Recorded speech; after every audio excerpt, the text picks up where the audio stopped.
Magandang araw mga boss. Araw ngayon ng Martes. Alas 8 ng umaga, medyo tirik na nga ang araw. Kasi nga, nagplano ako ngayong araw na to na linisin tong paligid ng ng mga talong kasi sa gitna niya puro damo na, kaya aalisin natin yung damo ngayong araw na to.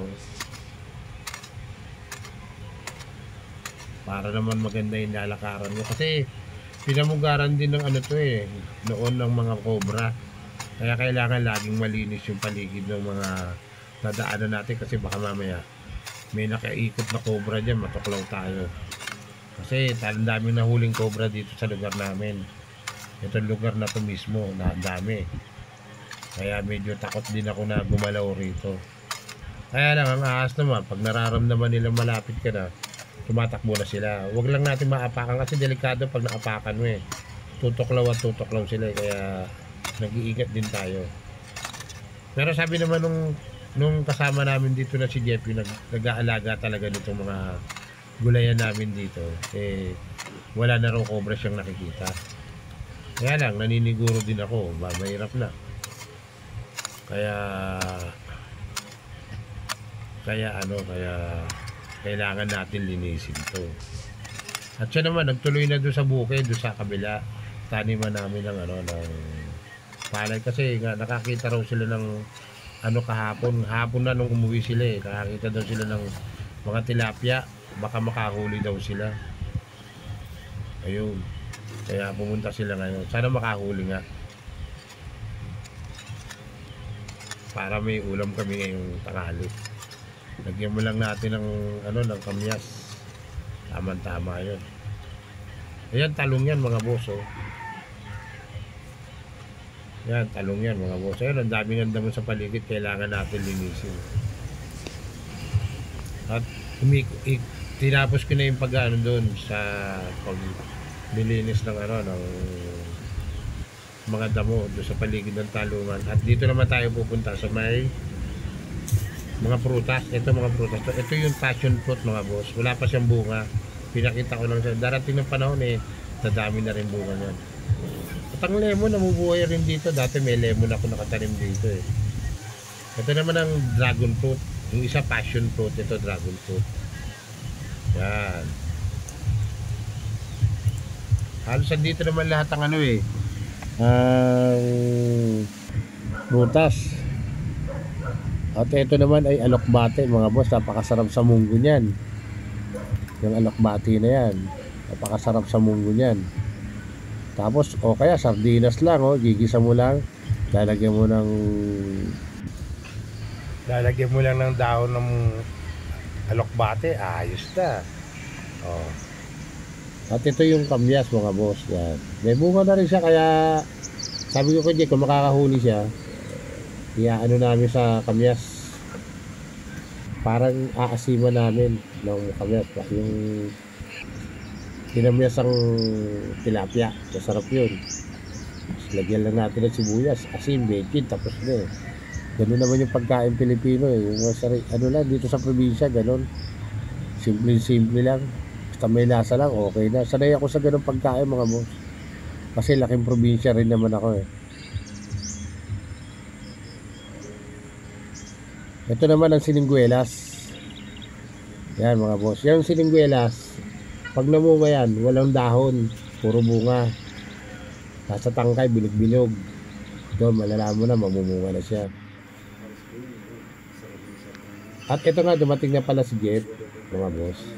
At tumuloy doon sa bahay. Malaki rin to At ito yung nahuli niya mga boss. Ayan, tignan nyo. Malalaki na rin yung mga katulad ng tinitignan nga na utol ko eh. Yan, ito mga gusto kong size diba, lalaki mga boss yan. Yan yung nakita nila kahapon. Yan.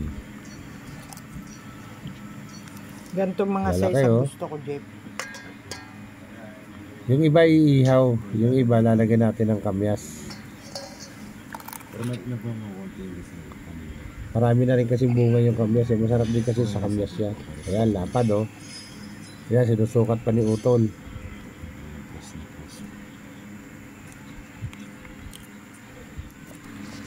Buhay na buhay pa, oh. Ay po, okay. Oh, di ba? Kaninang umaga niya pa nahuli yan. Baka matusok ka, huwag mong hawakan. Ayun, man, lalaki. Oh. Ngayon, buhay pa, oh. Nakabasa naman siya, eh. Gagamitin yan, kuya. Ang buhay naman ng tilapia, matagal. Nahanga ako sa isda na yan, ha. Hindi agad-agad namamatay. Makita, Lucas. Doon sa bukid kasi sa may aming bukirin doon sa ano, sa Pampanga, ay sa Remedios. Ano yun? Dulo nun hindi na namin natataniman kasi naghahalo yung tubig alat at tubig tabang doon. Bali katabi namin doon na ano palaisdaan din, tilapia nga yung alaga. Yan mga nakakawala yan. Yung tilapia na yan. Buhay pa lahat. Minsan, pag yung naglilimas na sila, yung humahango na sila ng isda, nakakawala yan. Ang tubig nila dumadaan doon sa amin. Nahihira na. Doon sa bukid namin dumadaan. Pero buhay Kaya pa. minsan may mga napapadpad na mga tilapia doon nakakawala. Kaya ayan ang hinahuli nila. Dahil naglimas daw nung mga nakakarang araw yung mga pispan doon sa katabi namin. Namataan nila yan na maraming lumalangoy ng mga tilapia. Kaya kahapon daw. Ayan, Kaya binalikan nila ngayon. Jeff, oh. O ayan po si Jeff mga Ayan, huli boss. ni Jeff. Yan. Ayan si Jeff.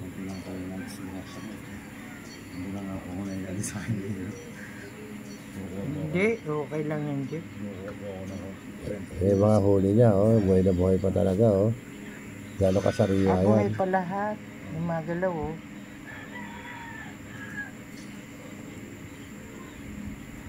Ang dami rin niyang nahuli ngayon, marami.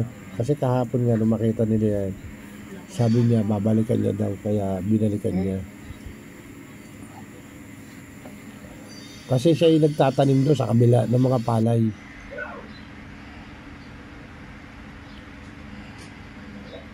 Siya yung nagtatanim doon na ano kaya siya. Maraming halo-halo isda doon. May tilapia, may igat, may talangka, may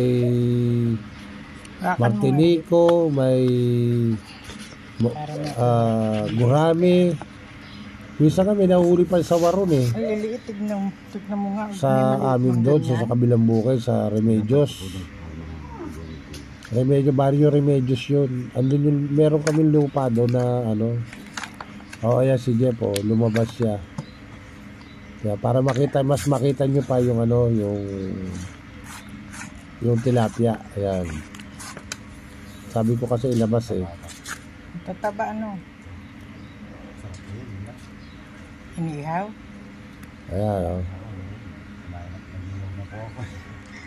Lalaki, di ba, boss? Mga boss? Yan ang nahuling tilapia namin doon. Hindi pala ako kasama, siya lang. Nahula ni Jeep. Hindi na nga niya nakunan yung paghuli niya. Siyempre, nanguhuli siya. Walang magkakamera sa kanya. Kung nakasama sana ako, maganda. Kasi maglilinis ka. Sinasama nga ako, kaya lang maglilinis nga ako ng bukid. Kaya hindi ako nakasama. Kaya gapalad, no? Sayang wala tayong kuha doon. Malalapad talaga. Ilang kilo na yan. Pero may libreng ulam ka na. Saka nga pala, malalaki na rin yung palay doon sa ano, sa bukid. Malalaki na rin. Kaya ipakita ko yata doon sa first video ko yung palay eh. Yung mga gano'n nakalaki. Oo. Pero kukuha tayo na isang shot doon pag bumalik ako dito sa Pampanga. Pag malaki na siya, namumunga na siya. Babalikan natin. Kukuha tayo ng shot doon. Papasyalan natin. At ito nga pala yung kabuuan ng ating lugar dito sa may Pampanga. Yan. Puntahan naman natin yung mushroom, yung taniman ng mushroom. Kasi may mga mushroom din tanim dito. Yan, ang mushroom house. Yan. Kahapon lang nakakuha yung utol ko nung pagdating ko. Pinatikim niya nga sa akin yung mushroom eh. Naggawa siya ng mushroom soup. Yan. Walang bunga na, kakukuha lang kahapon. Hindi nga namin nakuhanan eh. Nawala rin sa isip ko eh. Ngayon wala pa oh. Wala pa siyang ano. Wala pa siyang bunga. Lakad naman tayo dito sa kabila mga boss. Ayan. Tingnan naman natin yung ibang mga prutas dito. Ito naman ang ating saging. Marami tayong klaseng saging dito. Maraming klaseng saging. Yan ang tundan. Tundan siya, taba niya, matambok. Matambok siya.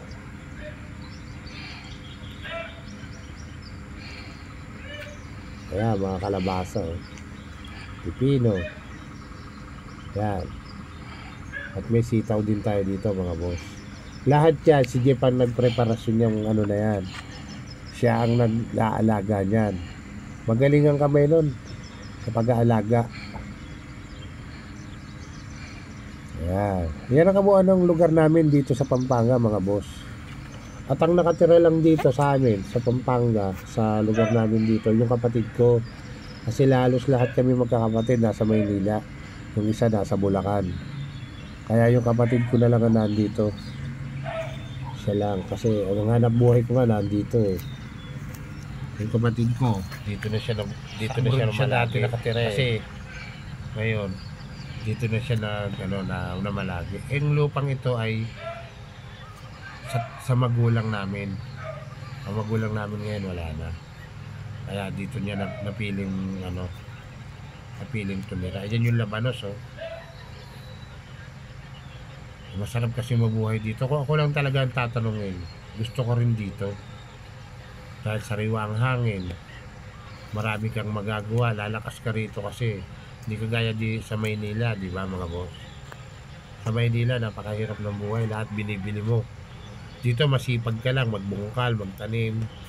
Kakain at kakain ka. Ayan, may mais pa nga. O na, yan, tinuturo ng araw na yan, mga mais yan. Halo-halo rito ang prutas at gulay. Wala ka nang bibilin dito. Ayan, may melon pa nga, oh. Melon, meron, may pakwan. Ayan. Meron din dito yung wala pa nga ng bunga, yung jackfruit, yung langka, meron din dito niya. Ayan, napakarami mangga, oh. Kita nyo paligid na yan. Napakarami mangga, buko. Tinanim ko yan, mga boss. Yung mga mangga na yan. Siguro yung mangga na yan, dahil ako napatira ako dyan, year 2000. Tinanim ko yung mga puno na yan. Year 2000. Hanggang 2008 yata or 9, umalis ako dyan. Dito na ako tumira sa bahay namin sa Maynila. Yun, ganyan ang dyan. Kaya, pero mas gusto ko dyan eh. Mas gusto kong manirahan sa probinsya talaga eh. Kaya mga sitaw, oh. Kaya lang wala tayong hanap buhay. Kaya kailangan may pamilya tayo. May pinag-aaral tayong anak. Kaya kailangan natin maghanap buhay kung saan may kakikita doon. Dito kasi sa probinsya, alam nyo naman, napakahirap ng pera rito eh. Sa probinsya. Oo, sa pagkain, sagana ka.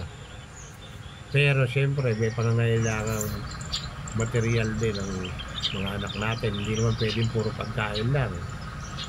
Kailangan din nila mag-aral. Aral ka naman, kailangan mo rin ng pera. Bago ng anak mo, mga gamit ng anak mo, tuition ng anak mo, di ba? Ayun. Kaya napilitan kami manirahan dito sa probinsya. Sa Maynila. Napilitan kami mag-aral sa Maynila.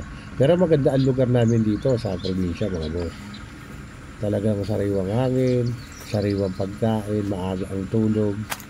Nakita nyo naman ang saging, ang lalaki, oh. O, diba? Ayun ang saging gubat kung tawagin. May buto. May buto yan eh. Saging gubat yan. Halo-halo nga yung saging dito, mga bot. Ultimo mga mangga rito, halo-halo. May kinalabaw, may Indian mango, merong yung malalaking may kulay na yung lasang gamot na mangga. Ano ba tawag din sa mangga na yun? Nakalimutan ko na. Meron din dito noon. Pero masarap yun, malaki. Imported. Imported kasi yun eh. Pero saging dito, gano'ng karami yan, oh. Dikit-dikit, oh. Talagang sobrang dami ng saging, oh. Ito yung saging na walang buto. Maraming uri ng saging dito, mga boss. May saging pa nga rito, nung galing kami sa Cavite. Nakabili kami ng saging na mula doon sa pinaka puno na saging sa dulo hanggang sa lupa may bunga. Wala palang bunga siya ngayon eh. Baka sa susunod na may picture ko na rito sa ate, maipakita ko na.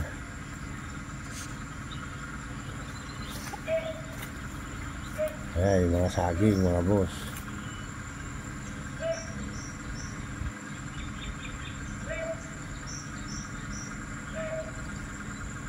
Yan, oh.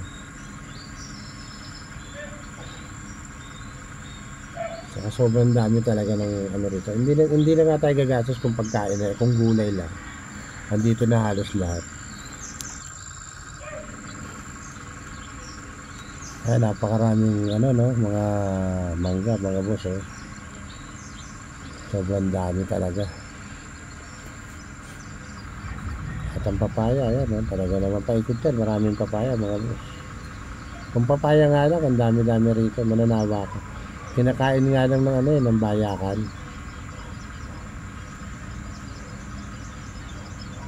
Ayan. Puro papaya yan. Hanggang doon sa may gate. Puro papaya yan, paikot. Hindi ko pa nga napapakita sa inyo rito yung mga mulberry. Meron din dito. Yan, mga pecha yan, mga boss. Ayan. Pecha yan. Dami ng pecha yan. At dito na rin ako unti-unti magpapaalam sa inyo, mga boss. Please like and subscribe nyo naman ang aking YouTube channel para makagawa pa ako ng mga video, ng mga ganda para sa inyo. At hanggang sa muli, bye bye!